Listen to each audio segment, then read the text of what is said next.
Hey guys, welcome back. आज हम class 10th SST civics का चैप्टर 1 पावर शेयरिंग डिटेल में समझेंगे, वो भी इजी इंग्लिश में। इस वीडियो के बाद आपका पूरा कॉन्सेप्ट क्लियर हो जाएगा। चलो एक सिंपल सवाल से स्टार्ट करते हैं।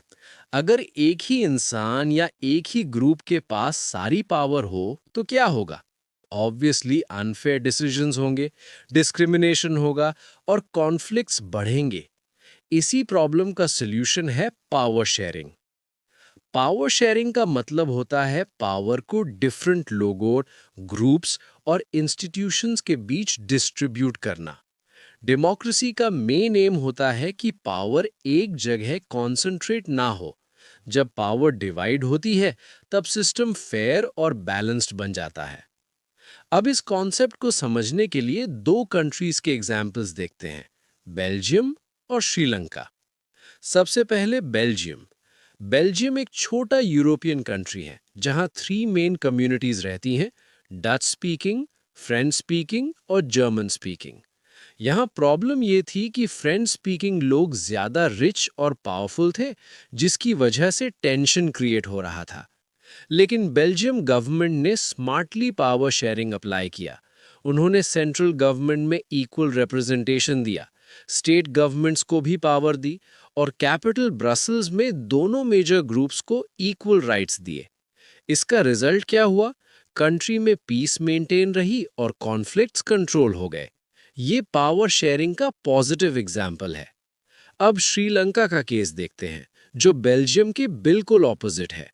श्रीलंका में सिन्हला मेजॉरिटी और तमिल माइनॉरिटी रहती थी। गवर्नमेंट ने सिन्हला कम्युनिटी को ज्यादा इंपॉर्टेंस दी। 1956 में सिन्हला ओनली एक्ट पास हुआ, जिसमें सिन्हला लैंग्वेज को ही ऑफिशियल लैंग्वेज बना दिया गया। तमिल्स को जॉब्स, एजुकेशन और पॉलिटिकल पावर में इग्नोर किया गया। इस डिस्क्रिमिनेशन की वजह से टेंशन बढ़ी, प्रोटेस्ट्स हुए और फाइनली सिविल वॉर तक सिचुएशन पहुंच गई।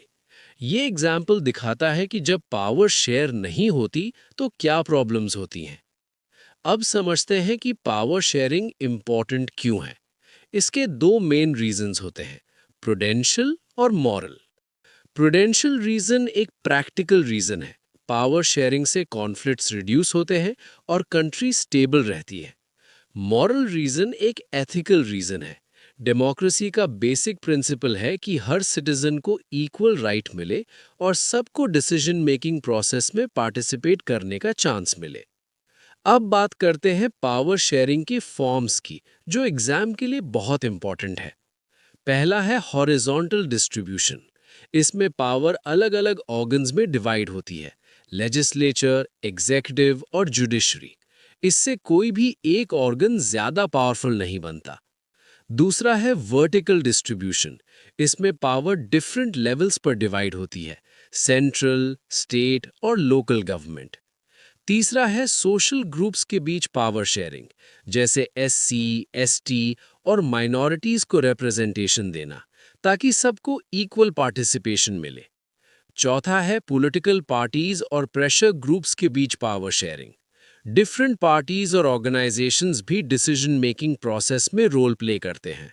तो दोस्तों, पावर शेयरिंग डेमोक्रेसी की बैकबोन है। ये इंश्योर करता है कि किसी एक के पास सारी पावर ना हो और हर सिटीजन की आवाज सुनी जाए। बेल्जियम और श्रीलंका के एग्जाम्पल्स हमें क्लियरली दिखाते हैं कि पावर शेयर करना कितना जरूरी है। अगर वीडियो हेल्पफुल लगी हो तो लाइक, शेयर और सब्सक्राइब जरूर करें।